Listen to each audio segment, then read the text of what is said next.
आपको संसद में नेशनल और एंटी नेशनल का डिफिनीशन करने के लिए नहीं भेजा है इस देश की जनता ने।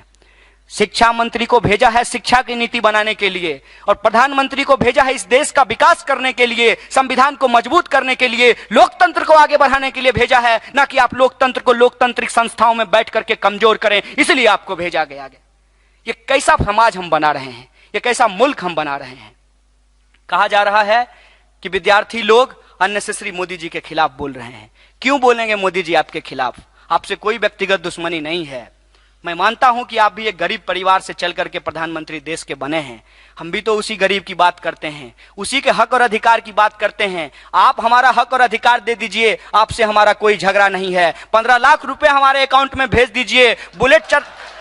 बुलेट ट्रेन चला करके उसके डब्बों में इस देश के अंदर जो गरीबी रेखा से नीचे रहने वाले हैं लोग हैं, उनके लिए सीट रिजर्व कर दीजिए। आपसे हमारा कोई झगड़ा नहीं है। इस देश के अंदर आप सरकारी अस्पतालों को बंद करके निजी अस्पतालों को खोल रहे हैं, वहां हमारे घर परिवार वाले भी अपना इलाज करा पाएं, ऐसा व्यवस्था कर दीजिए। आपसे हमारा कोई झगड़ा नहीं है। और हम बेरोजगारों को आप रोजगार दे दीजिए, हमारी योग्यता के हिसाब से, अपनी योग्यता से हम रोजगार मांग रहे हैं। लेकिन जाकर के देख लीजिए, मुंबई के अंदर कामगारों से मैंने बातचीत की, अगर कोई दलित है पीएचडी कर करके भी उसको स्वीपर का काम मिल रहा है। ये कौन सी व्यवस्था आपने बना करके रखा है? अगर किसी इंसान ने पीएचडी की है तो उसे किसी आप नीति बनाने वाली संस्था में नौकरी दीजिए, किसी विश्वविद्यालय में नौकरी दीजिए, आप उसको स्वीपर का काम दे रहे हैं। और ये बात कोई हवा में नहीं है, तमाम डेटा को आप उठा करके देख लीजिए।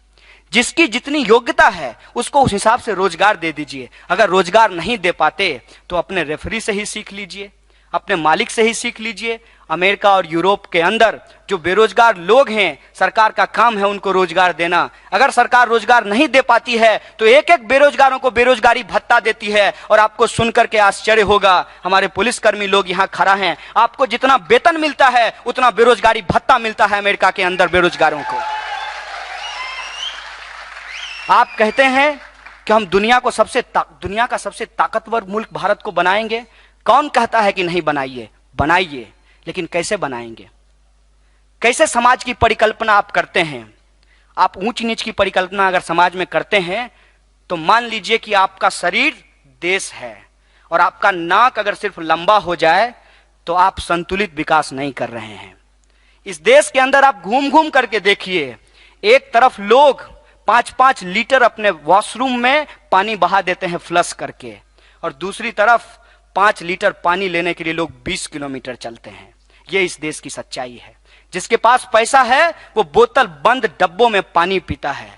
जिसके पास पैसा है वो सील बंद डिग्री खरीद सकता है। जिसके पास पैसा है वो तमाम तरीके की सुविधाओं को ले सकता है, चाहे वो शिक्षा हो, चाहे वो स्वास्थ्य हो। लेकिन जिसके पास पैसा नहीं है वो इंसान होते हुए भी इंसान नहीं है। ये स्थिति इस देश के अंदर बना दी गई है। अगर हम इसकी बात करते हैं तब आप कहते हैं कि आप एंटी नेशनल बात कर रहे हैं।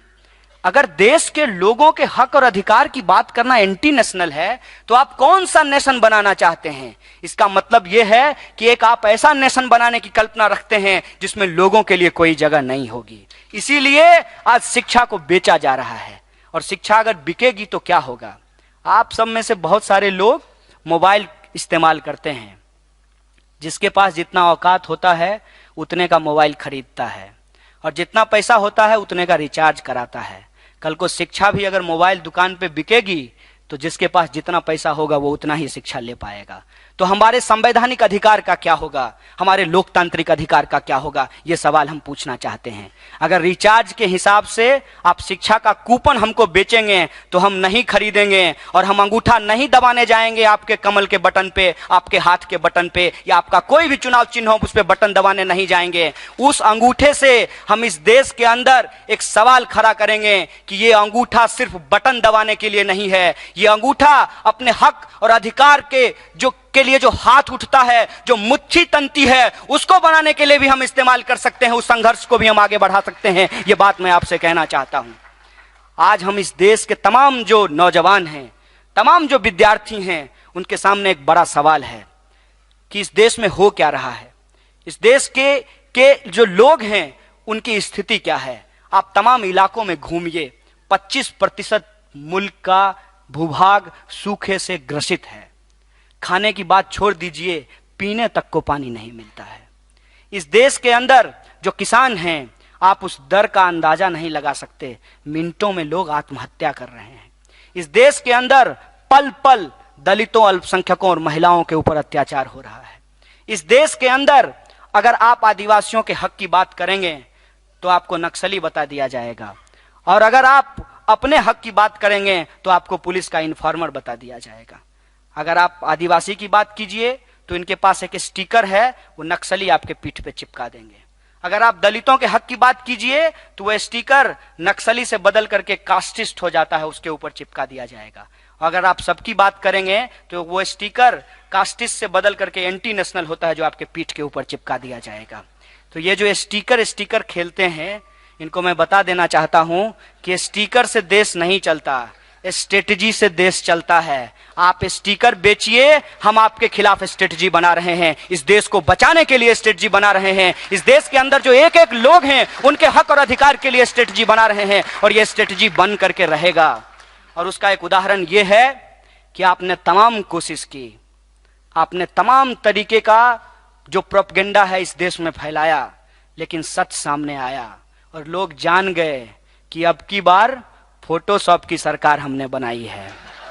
और फोटोशॉप का सच लोग जानने लगे, नकली वीडियो का लोग सच जानने लगे। इसीलिए इनको लगा कि जो आलाप हमने आलापा था, जो राग हमने छेड़ा था, वो पूरी तरीके से उत्तर प्रदेश चुनाव आने से पहले ही फेल हो गया है।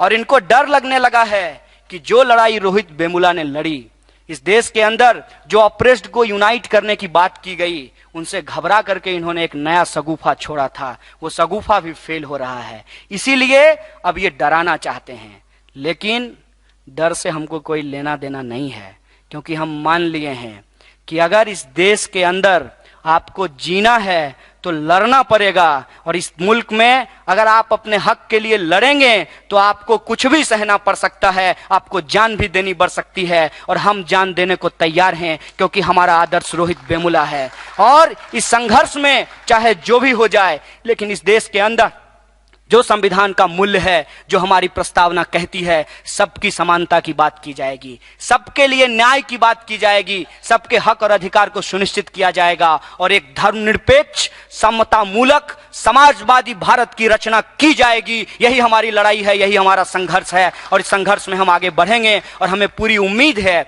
कि जिस तरीके का साथ और सहयोग अलग अलग जगह पे लोगों का मिल रहा है, तमाम तरीके के अवरोधों के बावजूद जिस तरह से ये लड़ाई आगे बढ़ी है, हमें पूरा भरोसा है, हम लड़ेंगे, जीतेंगे, यही हमारा कमिटमेंट है। अंतिम बात बोलते हुए मैं अपनी बात को खत्म करना चाहता हूं, क्योंकि हम आंदोलनों की एकता को सुनिश्चित करना चाहते हैं। हमें रंगों से कोई खास मतलब नहीं है, हम जन आंदोलनों की एकता को स्थापित करना चाहते हैं। इसीलिए हमारा आज का नारा है, नहीं रहेंगे अब दबकर बिरसा, भगत सिंह, अंबेडकर, नहीं रहेंगे अब दबकर मार्क्स, लेनिन, अंबेडकर, नहीं रहेंगे अब दबकर फूले, बिरसा, अंबेडकर, फूले, पेरियार, अंबेडकर, इनकलाब जिंदाबाद, जय भीम, लाल सलाम।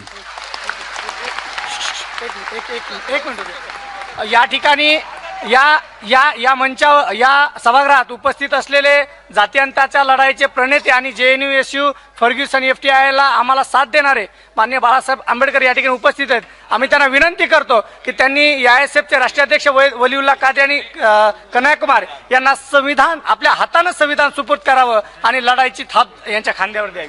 बोली क्या करना है बाळासाहेब आय अच्छा बोला बाला अभय सर सुविधा स्लोगन लगा अभय सर एक मिनट वो देंगे बाबा साहब का है। हाँ आए बाकी थोड़ा बाजू, तुम लोग उधर हटो, उनको उधर पीछे थोड़ा पाठी या बोली सर्वांना सूचना करण्यात येते की त्यांनी खाली बसून सहकार्य करावं। कृपया सर्वांनी खाली बसून सहकार्य करावं, स्टेजवर कुणीही येऊ नये। कृपया सर्वांनी खाली बसून सहकार्य करावं। सर्व व्हॉलेंटियर्स, सभेला आलेल्या कार्यकर्त्यांना विनंती आहे की सर्वांनी खाली बसून घ्यावं। साथी कन्हैया कुमार को जय भीम, जय भीम, जय भीम। साथी कन्हैया कुमार को जय भीम, जय भीम, जय भीम। विजय असो, विजय असो, जय भीम, जय भीम।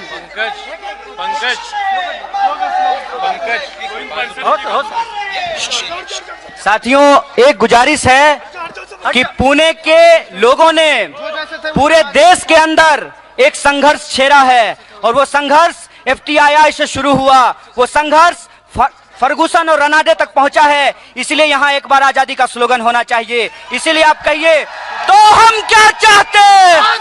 अरे जोर से बोलो, तो रोहित वाली, फर्गुसन वाली, रनाडे वाली, अरे एफटीआई में, तो जेएनयू में, तो जादवपुर में, तो एचसीयू में हम लेके रहेंगे।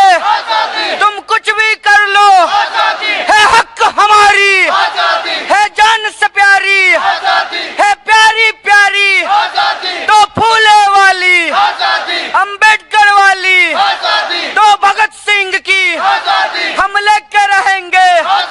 है हक हमारी, है जान से प्यारी, सुनसान सड़क पे, अरे आधी रात को, तो हाँ कहने की, तो ना कहने की, शिक्षा पाने की, तो रोजगार की हम लेके रहेंगे।